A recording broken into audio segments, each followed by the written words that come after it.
La Bible en un an, le 7 octobre, le livre du prophète Zacharie, chapitre 8, versets 1 à 23, le livre des psaumes, chapitre 78, versets 12 à 39, le livre des proverbes, chapitre 25, versets 6 et 7. La première épître de Paul aux Thessaloniciens, chapitre 1, verset 1 au chapitre 2, verset 16. Zacharie, chapitre 8. La parole de l'Éternel des armées se révéla en ces mots. Ainsi parle l'Éternel des armées. Je suis ému pour Sion d'une grande jalousie, et je suis saisi pour elle d'une grande fureur. Ainsi parle l'Éternel. Je retourne à Sion, et je veux habiter au milieu de Jérusalem. Jérusalem sera appelée ville fidèle, et la montagne de l'Éternel des armées, montagne sainte. Ainsi parle l'Éternel des armées. Des vieillards et des femmes âgées s'assiéront encore dans les rues de Jérusalem, chacun le bâton à la main, à cause du grand nombre de leurs jours. Les rues de la ville seront remplies de jeunes garçons et de jeunes filles, jouant dans les rues. Ainsi parle l'Éternel des armées. Si la chose paraît étonnante aux yeux du reste de ce peuple en ces jours-là, sera-t-elle de même étonnante à mes yeux, dit l'Éternel des armées. Ainsi parle l'Éternel des armées. Voici, je délivre mon peuple du pays de l'Orient et du pays du soleil couchant. Je les ramènerai, et ils habiteront au milieu de Jérusalem. Ils seront mon peuple, et je serai leur Dieu avec vérité et droiture. Ainsi parle l'Éternel des armées. Fortifiez vos mains, vous qui entendez aujourd'hui ces paroles de la bouche des prophètes qui parurent au temps où fut fondée la maison de l'Éternel des armées, où le temple allait être bâti. Car avant ce temps, le travail de l'homme ne recevait pas sa récompense, et le salaire des bêtes était nul. Il n'y avait point de paix pour ceux qui entraient et sortaient, à cause de l'ennemi, et je lâchais tous les hommes les uns contre les autres. Maintenant je ne suis pas pour le reste de ce peuple comme j'étais dans le temps passé, dit l'Éternel des armées. Car les semailles prospéreront, la vigne rendra son fruit, la terre donnera ses produits, et les cieux enverront leur rosée. Je ferai jouir de toutes ces choses le reste de ce peuple. De même que vous avez été en malédiction parmi les nations, maison de Juda et maison d'Israël, de même je vous sauverai, et vous serez en bénédiction. Ne craignez pas, et que vos mains se fortifient. Car ainsi parle l'Éternel des armées. Comme j'ai eu la pensée de vous faire du mal lorsque vos pères m'irritaient, dit l'Éternel des armées, et que je ne m'en suis point repenti, ainsi je reviens en arrière et j'ai résolu en ces jours de faire du bien à Jérusalem et à la maison de Juda. Ne craignez pas. Voici ce que vous devez faire. Dites la vérité chacun à son prochain. Jugez dans vos portes selon la vérité et en vue de la paix.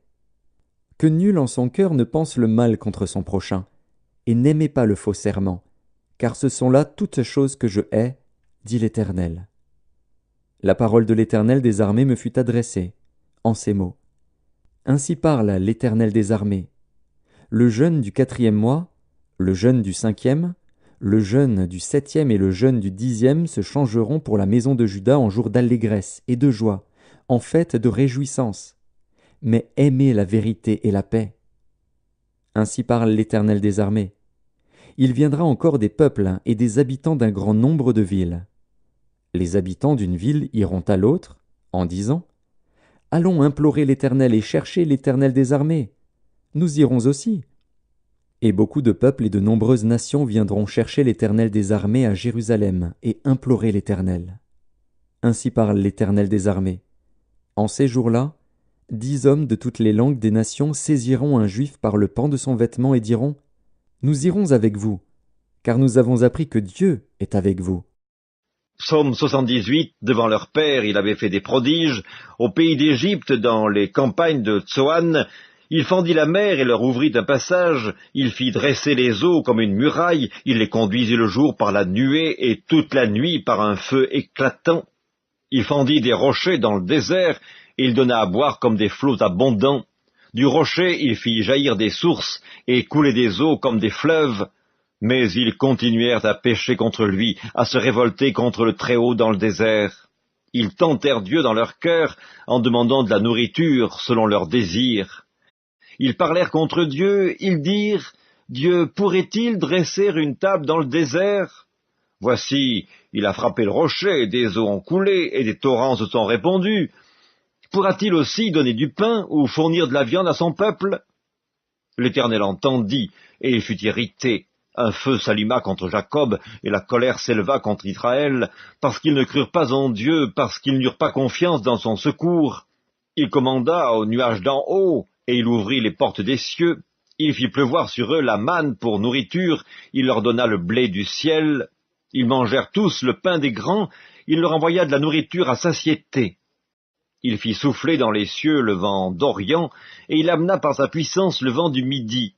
Il fit pleuvoir sur eux la viande comme de la poussière, et comme le sable des mers, les oiseaux ailés. Il les fit tomber au milieu de leur camp, tout autour de leur demeure. Ils mangèrent et se rassasièrent abondamment, Dieu leur donna ce qu'ils avaient désiré. Ils n'avaient pas satisfait leurs désirs, ils avaient encore leur nourriture dans la bouche, lorsque la colère de Dieu s'éleva contre eux. Il frappa de mort les plus vigoureux, il abattit les jeunes hommes d'Israël. Malgré tout cela, ils continuèrent à pécher, et ils ne crurent point à ses prodiges. Il consuma leurs jours par la vanité et leurs années par une faim soudaine. Quand il les frappait de mort, ils le cherchaient, ils revenaient et se tournaient vers Dieu. Ils se souvenaient que Dieu était leur rocher, que le Dieu très haut était leur libérateur. Mais ils le trompaient de la bouche, et ils lui mentaient de la langue. Leur cœur n'était pas ferme envers lui, et ils n'étaient pas fidèles à son alliance. Toutefois, dans sa miséricorde, il pardonne l'iniquité et ne détruit pas, il retient souvent sa colère et ne se livre pas à toute sa fureur. Il se souvint qu'il n'était que chair, un souffle qui s'en va et ne revient pas. Livre des Proverbes, chapitre 25. Ne t'élève pas devant le roi et ne prends pas la place des grands, car il vaut mieux qu'on te dise « Monte ici » que si l'on t'abaisse devant le prince que tes yeux voient. Première épître de Paul aux Thessaloniciens, chapitre 1er. Paul et Sylvain, et Timothée, à l'église des Thessaloniciens, qui est en Dieu le Père et en Jésus-Christ le Seigneur. Que la grâce et la paix vous soient données. Nous rendons continuellement grâce à Dieu pour vous tous, faisant mention de vous dans nos prières, nous rappelant sans cesse l'œuvre de votre foi, le travail de votre charité et la fermeté de votre espérance en notre Seigneur Jésus-Christ devant Dieu notre Père. Nous savons, frères bien-aimés de Dieu, que vous avez été élus. Notre évangile ne vous ayant pas été prêché en parole seulement, mais avec puissance, avec l'Esprit Saint et avec une pleine persuasion, car vous n'ignorez pas que nous nous sommes montrés ainsi parmi vous à cause de vous. Et vous-même, vous avez été mes imitateurs et ceux du Seigneur, en recevant la parole au milieu de beaucoup de tribulations avec la joie du Saint-Esprit, en sorte que vous êtes devenus un modèle pour tous les croyants de la Macédoine et de l'Achaïe. Non seulement, en effet, la parole du Seigneur a retenti chez vous dans la Macédoine et dans l'Achaïe, mais votre foi en Dieu s'est fait connaître en tout lieu, de telle manière que nous n'avons pas besoin d'en parler. Car on raconte, à notre sujet, quel accès nous avons eu auprès de vous et comment vous vous êtes convertis à Dieu, en abandonnant les idoles pour servir le Dieu vivant et vrai, et pour attendre des cieux son Fils, qu'il a ressuscité des morts, Jésus, qui nous délivre de la colère à venir. Première épître de Paul aux Thessaloniciens, chapitre 2. Vous savez vous-même, frères, que notre arrivée chez vous n'a pas été sans résultat. Après avoir souffert et reçu des outrages à Philippe, comme vous le savez, nous prîmes de l'assurance en notre Dieu, pour vous annoncer l'évangile de Dieu, au milieu de bien des combats. Car notre prédication ne repose ni sur l'erreur, ni sur des motifs impurs, ni sur la fraude, mais selon que Dieu nous a jugés dignes de nous confier l'évangile. Ainsi, nous parlons non comme pour plaire à des hommes, mais pour plaire à Dieu, qui sonde nos cœurs. Jamais, en effet, nous n'avons usé de paroles flatteuses, comme vous le savez. Jamais nous n'avons eu la cupidité pour mobile. Dieu en est témoin. Nous n'avons point cherché la gloire qui vient des hommes, ni de vous, ni des autres. Nous aurions pu nous produire avec autorité comme apôtres de Christ, mais nous avons été pleins de douceur au milieu de vous, de même qu'une nourrice prend un tendre soin de ses enfants. Nous aurions voulu, dans notre vive affection pour vous, non seulement vous donner l'évangile de Dieu, mais encore nos propres vies, tant vous nous étiez devenus chers.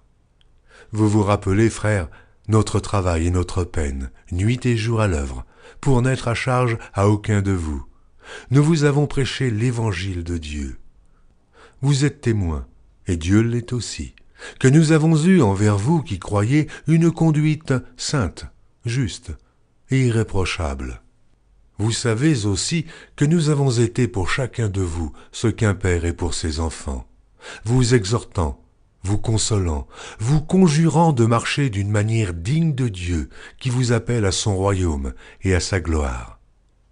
C'est pourquoi nous rendons continuellement grâce à Dieu de ce qu'en recevant la parole de Dieu que nous vous avons fait entendre, vous l'avez reçue non comme la parole des hommes, mais ainsi qu'elle l'est véritablement, comme la parole de Dieu qui agit en vous qui croyez.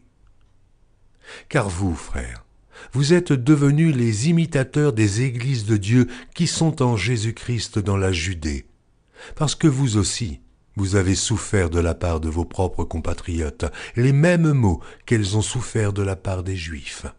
Ce sont ces Juifs qui ont fait mourir le Seigneur Jésus et les prophètes, qui nous ont persécutés, qui ne plaisent point à Dieu et qui sont ennemis de tous les hommes, nous empêchant de parler aux païens pour qu'ils soient sauvés, en sorte qu'ils ne cessent de mettre le comble à leurs péchés.